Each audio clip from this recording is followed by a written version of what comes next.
This episode of ETC is brought to you by Rick and Morty on Adult Swim. Hey guys, welcome to a special edition of News Jump. Coming straight from the Middle East. Yeah, so, I mean, we were all really hoping, had our fingers crossed, that Pixels would be, you know, the first half-decent Adam Sandler comedy of the last century. Yeah. Or this century. This millennia. Yeah. Yeah. Or at least the last decade. But looks like that's not the case. No. Sorry. Yeah, reviews are in, and wow.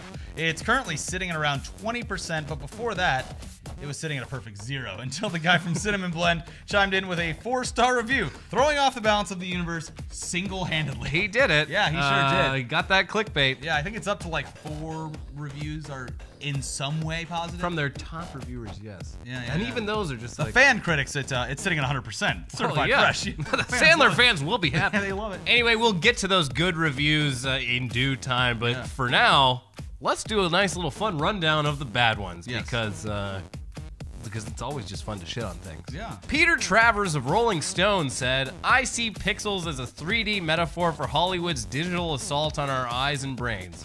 Not funny, just relentless and exhausting."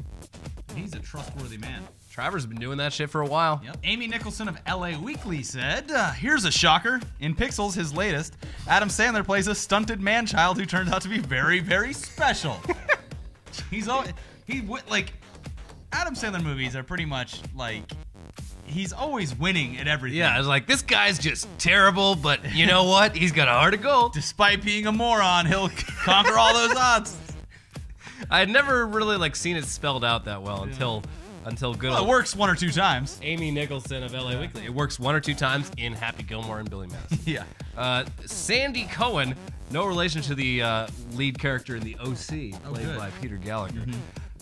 He worked for the Associated Press, and he said, "Part of the problem is that it's unclear who the filmmakers think their audience is. This is a big-budget spectacle about 1980s nostalgia aimed at kids who have no emotional connection to that decade. Pixels is also insanely sexist." I like the little tidbit at the end there. It's also sexist. It's also incredibly sexist. Inku Kang of The Rap said, "The point of Pixels, other than some genuinely thrilling special effects of matter evaporating into digitized blocks of confetti, is the dumb message that guys who peaked in middle school totally deserve hot girlfriends because of their awesome gaming skills." Well, what's wrong about that, man? I mean, completely accurate. I took the Adderall, and I won the game. Now we're all pro athletes, pro athletes. Yeah. Rocked the esports leagues. And good old Mark Olson of our LA Times had this to say: "Some movies are so interminable that it seems they might never end, while others are assembled with such indifference that you are essentially left waiting for them to start. Pixels somehow manages both." It never gets off the ground and then just stays there. Great. Great. So, I mean, the negative reviews all make essentially the same point. If you hate Adam Sandler movies, or at least the ones he's made in the last 10 years or so, you will not like this, but the special effects are pretty good. Yeah. Did anyone say anything about the rest of the cast? Or is it they've just singled out Adam Sandler? They said, well, no, they're just talking about it as an Adam Sandler vehicle. They said him and Paul Blart, whatever his fucking name is. Kevin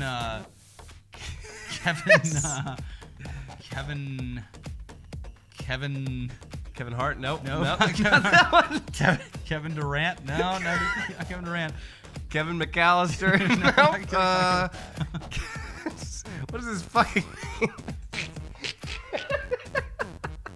Paul Blart. Paul Blart's in this movie. He's great. Anyway, they said that Adam Sandler and Paul Blart are the straight men in the story. Oh, great. Paul Blart is apparently the actor who plays... We used to look this up. Paul Blart is the president of the United States in this movie. He's the president. Oh, good. Good. But him and Adam Sandler are the straight characters. Yeah. And Josh Gad and Peter Dinklage are the funny characters. Good. So they said that was cool. Okay, well, there's a positive review. But anyway, Paul Blart's the president. President Blart.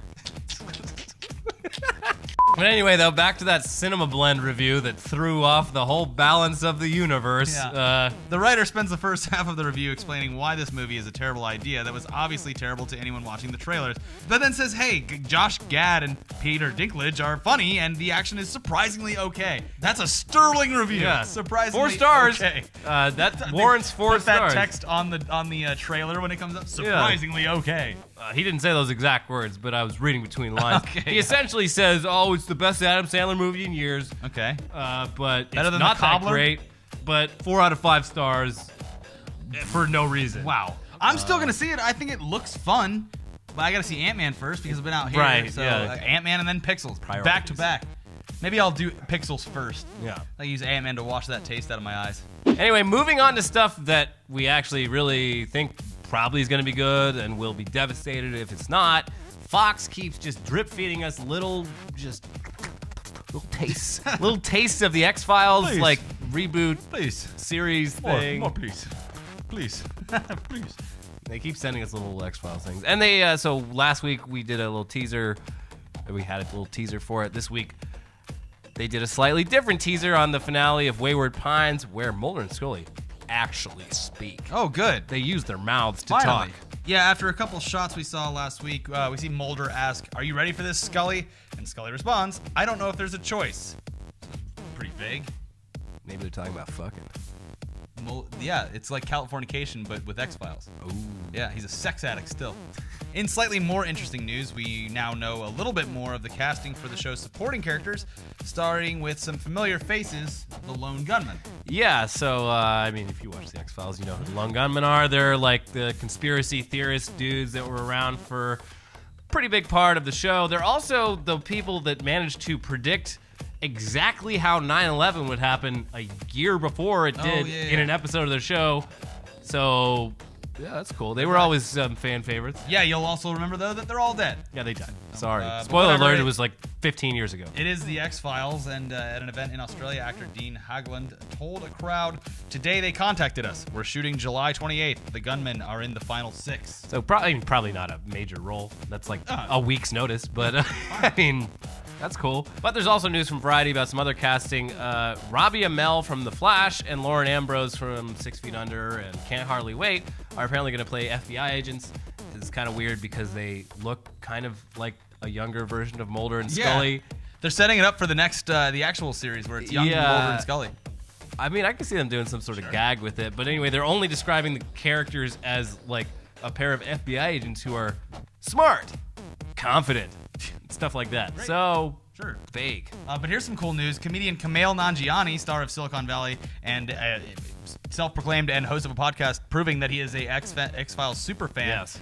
got to live out his fantasies, and he got a guest role on one of the new episodes, and he was tweeting photos from the set of Gillian Anderson and David Duchovny. Yeah, and like he said that like during a break in shooting, they started just like reminiscing about the old days, and he was just like, yeah, keep it coming. And they were like, you know what, you should record this. Get out your phone. And so he did, and he's like trying to use it on Basically like podcasting. Yeah, he's just like, yeah, is it cool if I can use this on one of my podcasts? And they're like, yeah, we don't give a shit. Fucking David Duchovny. You think I give a shit? Moving on, though, if you watched our little squirt episode about the Mexican cartel lord El Chapo escaping from prison and you thought it looked like something out of a movie, possibly, well, Hollywood is already dozens of steps ahead of you. Yeah, so it looks like Ridley Scott is lined up to direct a big screen adaptation of the novel The Cartel by Don Winslow, which is a work of fiction about two friends whose paths diverge when one ends up working for the DEA and the other ends up working for the Sonora drug cartel. That's El Chapo's crew there. For sure. El Chapo is a character in the novel, and his 2001 prison escape, not the most recent one, sadly, they are part of the story. The book has been making the rounds in Hollywood a lot since it was published, and El Chapo's recent second escape most likely put it on the fastest track to production that you could have. Yeah, so I mean, Let's get this made now. While everything in Mexico, there's still time to put the second escape in the script. I'm sure, because this one's like a work of fiction, but like it happens to have real characters in it. I'm sure the El Chapo movie, much like the Escobar movie, that's like I think in various stages of production, it's all happening. So I mean, like, yeah, it sucks that Mexico sucks so bad right now, and like, you know, being full of terrible men. It sucks that the cartels are very terrible, but like, I mean, at least we're gonna get great movies about it. Yeah. The Mob was terrible in like Chicago, and Boston and stuff. That's not much Departed consolation. is a great movie. Departed is a great movie. We all love crime movies. Don't love crime so much. Yeah. The inspiration is terrible, but the movies are great.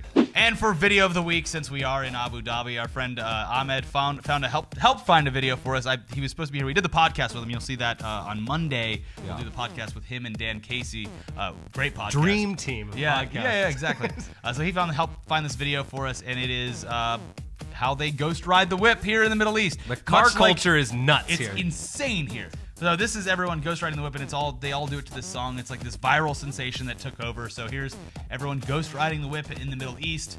Enjoy that, and don't forget to watch the podcast on Monday because you are in for a treat. We talk about our entire trip over here. The footage will actually see the light of day in September.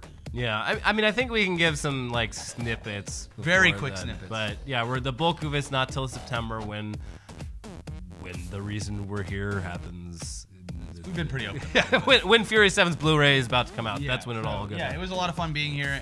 We're excited to get back into the studio, and I'm excited to get back in my own bed. Yeah. But the beds here are great, though. Yeah, they are great. The whole country's great. Everything's great. We had a great time. Hope you guys enjoyed this episode, and we'll see you soon. Watch our other content right over here. Bye. Bye.